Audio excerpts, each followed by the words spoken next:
안녕하세요. 오늘도 서연살롱을 찾아주셔서 감사합니다. 초2 남아를 키우는 30대 여성이에요. 부전자전이라고 하죠. 전 요즘 그 말이 저주처럼 느껴져요. 무슨 소리냐고요? 일단 제 얘기를 들어보시면 이해되실 거예요. 저와 남편은 영어학원에서 만났어요. 사귀기 시작한 건 남편이 군대에 가면서부터였죠. 그 전까지는 그저 여자 사람 친구와 남자 사람 친구일 뿐이었어요. 근데 군입대 전날 남편한테 사귀자는 얘기를 듣게 된 거죠. 제 친구들은 다들 미쳤다고 했어요. 딱 봐도 남편이 보험 드는 거라고 절대 사귀지 말라고 했죠. 하지만 그때만 해도 전 친구들의 조언이 전혀 귀에 들어오지 않았어요. 그래서 사귀기로 했죠. 그런데 군복무를 마치고 제대한 남편이 대뜸 헤어지자고 하더라고요. 말다툼을 하거나 그런 적도 없는데요. 그 순간 알았어요. 친구들 말이 맞았다는 걸요. 이유를 물어보니 아무리 생각해도 우린 잘 안 맞는 것 같다나요?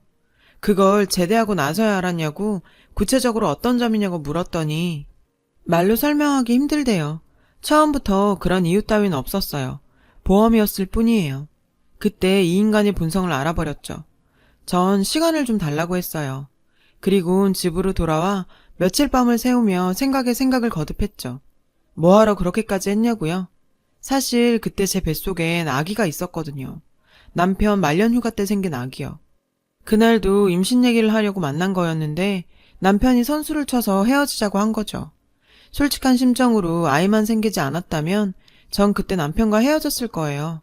남편이 헤어지자고 한 그 순간 이미 남편에 대한 신뢰는 깨졌으니까요. 그렇다고 수술을 할 수는 없었어요. 사고를 쳤건 실수를 했건 어쨌든 저랑 남편이 만든 아이인데 우리 사이에 필요하지 않다고 그 아이를 세상에 태어날 기회조차 주지 않는 건 너무하잖아요. 20대 초반 나이에 미혼모로 사는 것도 무섭고 끔찍했어요. 남편이 자꾸 제 전화를 피해서 할 수 없이 무작정 남편 집으로 찾아갔어요. 하지만 집 앞에서 서성대기만 할 뿐 벨도 누를 수 없었죠. 그때였어요. 누구세요? 시어머니였어요. 전 꼬박 인사부터 했어요. 태욱이 찾아온 모양이네. 근데 어쩌지? 태욱이 친구들이랑 워터파크 갔는데. 아, 네. 그럼 안녕히 계세요. 그렇게 돌아서려는데 어머님께서 절 부르셨어요. 더운 날 여기까지 왔는데 들어가서 시원한 음료수라도 한잔 하라고요. 어머님 손에 이끌려 집으로 들어갔어요. 차는 뭘로 줄까요? 커피? 아니면 오렌지 주스? 전 커피로 달라고 했어요. 그러다 문득 임신 사실이 떠올라 아니요, 커피 말고 주스요. 그렇게 외치고 나니 현실이 자각됐어요. 내가 임산부라는 사실이요. 그리고 나니 나도 모르게 눈물이 나더라고요. 울고 있는 절 보시곤 어머님께선 잠시 말없이 제 옆에 앉아 계셨어요. 죄송합니다. 이러려고 온 건 아닌데. 혹시 우리 태욱이랑 무슨 일 있었어요? 괜찮아요. 얘기해봐요. 너무나도 다정한 어머님의 그 말에 전 봉인해제가 되고 말았어요. 그리곤 엉엉 울면서 그동안 남편과 사귀었던 것과 제대 후 남편의 일방적인 이별 통보, 그리고 임신 사실까지 모두 말해버렸어요. 얼마 뒤 남편한테 전화가 왔어요. 저 때문에 자기 인생을 망치게 됐다면서 네가 그렇게 원하는 결혼 해주겠다고 말이죠. 해주겠다? 그 말이 너무도 거슬렸어요. 저 혼자 아이를 가진 게 아니에요. 오히려 남편의 닥달에 못 이겨 가진 관계였죠. 그런데 해주다니요. 그 부분을 확실히 짚고 넘어가고 싶었지만 괜히 말트집 잡았다가 일이 엎어질까봐 겁이 나서 참았어요. 며칠 뒤 남편은 저희 집에 찾아와 부모님께 인사를 드렸어요. 저희 집에 처음 와보는 남편은 저희 집 규모를 보고는 꽤 놀라는 것 같았어요. 그날 이후 저희 결혼은 일사천리로 진행됐어요. 당시 전 대학을 졸업한 상태였지만 남편은 아직 학생 신분이라 시댁에서 몇 년 생활하다 분가하기로 했어요. 사실 갑작스러운 우리의 결혼에 시댁에선 그런 준비가 안 되어 있었던 거죠. 양쪽 집 모두 환영하는 결혼이 아니었기에 모든 걸 생략하고 배가 부르기 전에 식만 올리기로 합의했어요. 그런데 결혼 얼마 전 남편이 갑자기 그러는 거예요. 아빠가 예단비는 왜 안 보내냐는데? 다 생략하자고 했잖아. 그래도 예단비는 보내야지. 뜻밖의 그 말에 저희 부모님은 당황한 기색이셨어요. 생략하자고 할 땐 언제고 자기들 받을 건 챙기겠다 이거냐고 말이죠. 그래서 며칠 뒤 시댁으로 예단비를 보냈어요. 돌려받을 거 없이 다 쓰시라고요. 시댁에선 별 말이 없었죠. 전 당시만 해도 저희 아빠가 예단비를 얼마나 보냈는지 몰랐어요. 신혼여행에서 돌아와서야 알았죠. 어떻게 알았냐고요? 신혼여행에서 돌아와 친정에 들렀다가 점심만 먹고 바로 시집으로 갔어요. 시어머님께서 그 전날 손을 다치셔서 음식 준비를 못하셨다며 미안해하셨죠. 밖에 나가서 먹자길래 제가 차리겠다고 했어요. 피곤할 텐데 그럴 필요 없다는 시어머니 만류에도 불구하고 전 주방에 들어갔죠. 대신 시간도 없고 하니 간단하게 생선 굽고 된장찌개나 끓이겠다고 말씀드렸죠. 친정에서도 항상 엄마랑 같이 식사 준비를 해왔던 터라 별로 걱정은 안 됐어요. 고등어도 잘 구워졌고 찌개도 끓어서 다들 나오시라고 했죠. 아버님과 남편, 어머님 저까지 식탁에 둘러앉아 차돌 된장찌개에 저녁을 먹었어요. 어머님께선 신혼여행은 어땠는지, 친정 부모님께서 막내딸 시집 보내시고 적적해하지 않으시냐 등등 이런저런 것들을 물으셨어요. 그런데 지금까지 아무 말씀 없으시던 시아버지께서 숟가락을 식탁에 탁 내려놓으시더니 에잇, 생각할수록 화딱지 나서 얘 아가, 너 말이다. 우리 집이 그렇게 우습게 보이냐? 아버님께선 다짜고짜 제게 물으셨어요. 네? 아버님 그게 무슨 말씀이세요? 그러지 않고서야 어떻게 네 친정 부모님은 그러실 수가 있냐. 내가 아무리 잊으려고 해도 괘씸해서 잊을 수가 없어. 예단비 말이다. 내가 어느 정도만 돼도 이렇게 화는 안 낸다. 듣자 하니 내 친정이 꽤 산다던데 혹시 너 집 밖에서 나온 자식이냐? 아니 아버님 무슨 그런 말씀을. 아니 그렇지 않고서야 어떻게 예단비를 꼴랑 300만 원 보낼 수가 있어. 내 살다 이런 수모를 당하고 널 며느리라고 드려야겠냐. 숟가락으로 식탁을 탁탁 치시던 시아버님은 흥분하신 나머지 숟가락을 제 쪽으로 던지셨어요. 그리곤 그 숟가락은 제 이마에 딱. 아야! 저도 모르게 소리가 나왔고 그 자리에 앉아있던 모든 사람이 놀랐죠. 아버님도 움찔하시는 걸 보니 좀 놀라는 눈치셨지만 하지만 별다른 말씀이나 사과 없이 그대로 방으로 들어가 버리셨어요. 그때까지만 해도 제 나이가 어려 예단비를 얼마나 해야 하는지도 몰랐어요. 다만 아버님 행동으로 보아 우리 부모님이 좀 적게 보냈다는 것만 어렴풋이 알았던 거죠. 암튼 그 예단비 때문에 전 지금까지도 시아버지한테 미움받고 살아요. 툭하면 사진첩에서 옛사진 꺼내보는 것처럼 예단비 얘기를 꺼내시죠. 질리지도 않고 말이에요. 저희 결혼 생활은 이렇게 시작됐어요. 예단비 때문에 며느리가 마음에 안 드시는 시아버지와 애정 없는 상태에서 애 때문에 살게 된 남편. 이 두 사람은 제 인생의 지난 8년을 망가뜨린 주범들이에요. 다 끝난 사이에서 아이 때문에 결혼한 남편과 전 서로 간에 좋은 감정이 남아있을 리가 없었죠. 우린 어른들이 하는 아이 때문에 산다는 말을 실감하며 살았어요. 남편은 졸업 후 금융 관련 회사에 취직을 했어요. 아버님 입김도 있었지만 워낙 처세에도 능해서 동기들보다 승진도 빨랐죠. 덕분에 40평대 아파트를 사서 분가를 할 수 있었어요. 누가 봐도 능력 있는 남편이었죠. 하지만 남편의 능력은 일적인 것 외에도 있었어요. 바로 여자 관계였죠. 남편은 신혼 초부터 바람을 피웠어요. 제가 아이를 낳고 산후조리를 할 때도 남편에겐 여자가 있었어요. 처음엔 그래도 일말의 양심은 있었는지 감추는 척이라도 했어요. 그런데 지금은 그런 노력도 안 해요. 일부러 보란듯이 여자들과 1박 2일로 스키장도 가고 골프 여행을 다녀요.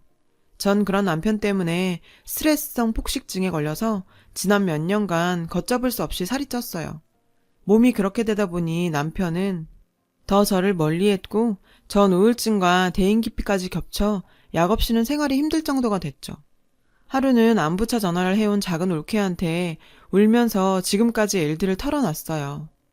남편의 외도 사실도 말이에요. 그랬더니 아가씨 그러지 말고 한 여기서 1년만 와서 살다가요. 아가씨 계속 그러다간 큰일 나. 예술이 생각을 해야지. 애 데리고 어학연수 간다 말하고 1년만 보내달라고 말해봐요. 알았죠? 집은 오빠한테 말해서 구해줄 테니까. 전 큰 기대 없이 지푸라기라도 잡는 심정으로 남편한테 얘기했어요. 그랬더니 남편이 흔쾌히 가라는 거예요. 시부모님께는 자기가 얘기를 해주겠다면서요. 남편의 그런 모습에 고마웠어요. 시아버님께선 반대를 하셨지만 남편이 처형이 집도해준다 그랬다며 돈 안 들이고 애 어학연수 시킬 기회인데 왜 마다하냐고 아버님을 설득했어요. 결국 전 아이를 데리고 오빠네가 있는 토론토에 갈 수 있었죠. 토론토에 도착해보니 작은 오빠 내외가 모든 걸 다 준비해뒀더라고요. 오빠네 둘째랑 우리 예솔이가 동갑이라 학교 소속도 올케가 다 처리해줬고요. 전 도착해서 한 달 동안은 약을 끊고 먹고 자는 것만 했어요. 올케가 곁에서 많이 도와줬죠. 그러다 살을 빼야겠다는 생각을 하게 됐고 집 근처 헬스장에 가서 본격적으로 운동을 시작했어요. 식이요법과 함께 운동을 진행하다 보니 몸이 건강해지면서도 살이 빠지더라고요. 그리고는 조금씩 결혼 전 제 모습으로 돌아가는 것 같았어요. 예솔이도 변화된 제 모습을 무척 좋아했어요. 아이를 데리고 오빠네랑 캠핑도 다니고 주변 사람들과 친분도 쌓으면서 지내다 보니 이곳에 정착하고 싶다는 생각이 들더군요. 그러는 사이 1년이 후딱 지나갔어요. 전 예솔이를 데리고 한국으로 돌아왔죠. 공항에 마중 나온 남편은 절 보더니 놀라더군요. 그건 시부모님들도 마찬가지였어요. 하지만 이런 제 변화를 보고 남편은 이상한 의심을 하기 시작했어요. 그곳에서 제가 외도를 했던 게 아닌가 하고 말이죠. 먼 눈에는 뭐만 보인다더니 제가 자기랑 같은 수준인 줄 아나 봐요. 한동안은 매일 밤 제 외도를 추궁하며 사람을 들들 볶더라고요. 전 들을 가치도 없다고 딱 잘라버렸죠. 거기다 캐나다에서 돌아온 이후론 제게 스킨십을 시도하며 잠자리도 요구했어요. 전 싫다고 거절을 했죠. 발정난 개처럼 이 여자 저 여자 다 만나고 돌아다닌 남편이 더럽게 느껴졌거든요. 게다가 솔직히 이 남자에 대한 오만 정이 다 떨어진 상태라 손끝이 닿는 것조차 살떨리게 싫었고요. 그랬더니 남편은 딴 남자가 생긴 거냐며 그런 거면 가만 안 있겠다고 혼자서 생쇼를 했어요. 그러던 어느 날이었어요. 주말을 맞아 시아버님의 호출이 있었어요. 우리 부부는 예솔이를 데리고 시댁으로 향했죠. 웬일인지 아버님께서 절 반갑게 맞아주시더라고요. 뭔 꿍꿍이가 있는 게 아닌가 의심스러울 정도로요. 제 예상은 맞았어요. 아가, 요즘 아버님 사업은 어떠시니? 그냥 그럭저럭. 그러자 남편이 끼어들었어요. 그럭저럭은 무슨, 요즘 장난 아니에요. 토론토에서 부동산 꽉 잡고 계신데요. 그쪽에 사람들도 가 있잖아요. 식구끼리 완전 싹쓸이 하는 거죠. 중국 쪽 큰손들이 미친 듯이 캐나다 부동산 사들인다고 뉴스에도 나오잖아요. 그쪽 부동산 경기 좋아요. 남편의 말에 시아버지는 얼굴에 화색이 돌았어요.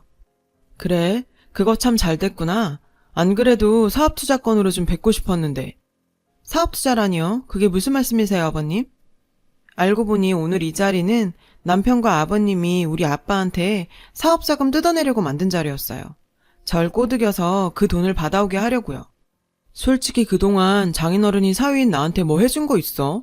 남들은 내가 장인 덕 좀 보고 사나 하겠지만 정작 난 받은 거 하나 없다고. 그래서 말인데 자기야, 나 이참에 독립해볼까 해. 사업계획도 확실하고 사무실도 이미 알아봤어. 그러니까 자기가 장인어른한테 가서 얘기 좀 잘해줘. 그래, 애미야. 솔직히 너 시집 올 때 뭐 해온 거 있었냐? 예단비라고는 딸랑 300 해온 게 단데 지금이라도 내가 시집을 위해 뭐 하나라도 해야 예솔이한테 면도 서고 그럴 거 아니냐. 그러니 서운타 말고 내 남편 사업 잘 되게 친정 부모님 좀 뵙고 오거라. 아, 이 두 남자는 정말 양심도 자존심도 없는 인간들이에요. 더는 정말 못 참겠더라고요. 그래서 전 이 부자의 썩어빠진 정신 상태를 확 뜯어 고쳐줘야겠다 생각했죠. 아버님, 아직도 그 예단비 생각에 잠 못 이루시나 봐요. 8년째 툭하면 예단비 타령하시는데 그럼 저 시집 올 때 뭐 해주셨어요? 반지요? 목걸이요? 아님 머리핀이라도 하나 해주셨어요? 아니, 그거야 당시에 전부 생략하기로. 네, 다 생략하기로 하셨죠. 그럼에도 불구하고 예단비 300 챙겨 드셨잖아요. 그랬으면 아버님도 금반지 하나라도 뱉어내셨어야죠. 그게 인지상정 아닌가요? 어떻게 자기가 받을 건 따박따박 계산하면서 남 줄 거는 모르쇠로 일관하세요? 나이도 드실 만큼 드셨으면 이제 그 거지근성 버리시고 어른답게 행동하세요. 애미, 너 지금 말 다 했냐? 아니요, 아직 남았어요. 저요 그때 아버님한테 밥숟가락으로 머리 맞고 너무 억울해서 친정에 전화했었어요. 그랬더니 아빠가 그러시더라고요. 예단비 참 돈 때문에 며느리한테 숟가락을 던지는 사람이라면 그 됨됨이는 알만한 거라고. 그러니 앞으로도 시아버지가 금전적인 일로 부탁을 하시거든 그 자리에서 딱 잘라 거절하라고요. 내 눈에 흙이 들어가도 그쪽 집에 10원 한 장 보낼 생각 없다고 똑똑히 전하라고요. 그러니 허물켜지 말고 정신 차리세요. 아버님은 못마땅한 표정으로 허공만 쳐다보셨어요. 하지만 남편은 아직도 희망을 버리지 못한 것 같았죠. 여보, 아빠는 그렇다 치고 난 우리 아빠하고는 전혀 달라. 그러니까 내 사업 얘기 좀. 이 남자는 내가 지난 1년간 자신이 벌인 더러운 짓거리를 모르는 줄 아나 봐요. 전 남편의 말이 끝나기도 전에 딱 잘라 말했어요. 뭐래니? 넌 다 최악이야. 내가 캐나다 가서 바람핀 거 아니냐고 그렇게 사람 피곤하게 하더니 넌 아주 가관도 아니었더라. 집에 여자들이었었다며? 누가 그래? 제보자가 하도 많아서 그냥 네 눈으로 확인해. 전 그동안 모아두었던 증거 사진들을 남편 앞에 던졌어요. 주변 사람들한테 그 여자를 네 부인이라고 소개하고 다녔다며. 이 인간아, 그 아파트에 예솔이 유치원 동창만 10명이 넘게 살아. 엄마들이 그런 일들을 그냥 넘길 것 같아? 불륜? 보는 즉시 내 카톡에 사진이랑 같이 쏴줘. 딸한테 창피한 줄을 좀 알아. 심지어 니들이 동네에서 어딜 돌아다녔는지 동선이랑 행동이 패턴까지 낱낱이 톡에 올라온다고. 그래놓고는 누가 바람을 펴? 결혼해서 이날 이때까지 네가 여자들 만나고 다닌 거 내가 몰라서 가만히 있었던 거 아니야.